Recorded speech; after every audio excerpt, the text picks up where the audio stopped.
Hey guys, what's up? It's Matt186, and I'm really excited about getting into some of these turntables, so I hope you are too to some degree, or at least somebody maybe finds some new excitement in it with me. This is the Retrolife HQ-KZ006. No props for naming the model, something easier would have been nicer. It is a gorgeous weighted turntable that covers the bases of modern features that maintains a grip on retro high fidelity love, and I'll cover that a little bit in this video. Setup out of the box is super easy. There's the rubber band belt drive, which you can just stick your finger through the metal platter in order to connect it to the motor and set it over the actual spindle. Installing the counterweight was pretty easy too, with cutout grooves in order to put it on there. You'll pretty much want to balance your tone arm, and if you don't know how to do that, you just kind of get to a point where you balance the tone arm to where it's level, balancing on its own, and then you hold it and make micro adjustments from there. For instance, if you have a Audio-Technica 3600L that this one does, you'll want it at about 2.5 to 3 grams. That seems to be the pretty sweet spot for that one, for instance. The finish on the entire turntable is a smooth piano lacquered finish that is this nice wood look, and I believe it comes in two colors. The one I have here and one that's more of a red colored wood. I don't know what you'd call that, a cherry wood maybe? Cherry sounds right. On the bottom are 3 vibration absorbent feet, which is fantastic. So if you're making any kind of hits on the table, hopefully these feet are going to do their job to absorb that and not cause any distress to the record that you have playing. It does include a hinged dust cover which covers the entire surface of this table, and that is fantastic because it looks nice, and of course if you're anything like me and you got a little bit of dust in your house, you want to protect that vinyl as much as possible from dust falling on it and building up under the needle as it spins.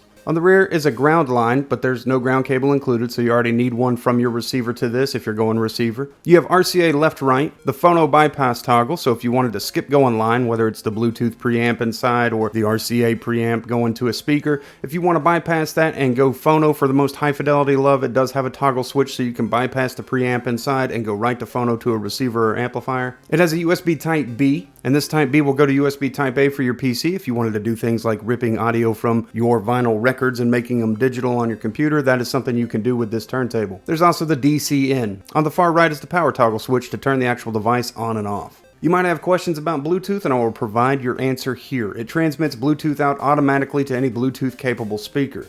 The song I'll be using to test the vinyl record player's transmission to sound with the preamp is actually going to be a song by an artist named Liquid that I have obtained permission to make a record of his music. It'll be the song Sweet playing over these speakers that you hear. Now, if you're wondering what the built-in preamp on this one sounds like, it's a pretty basic preamp, but it sounds very adequate in my opinion. And I'm going to pause here and play this over the Edifier E25 speaker so that you can hear what the Bluetooth broadcast out, as well as the Bestison SR02 so that you can hear what the RCA line out sounds like. It should be pretty much exactly the same. Anyways, you be the judge of that and listen to them over these speakers real quick. Now, keeping in mind these are recorded speakers over a microphone, a D80 microphone, played back over your own speakers, so it's not going to sound what it sounds in person, but hopefully it'll give you an idea of how it broadcasts and how it sounds.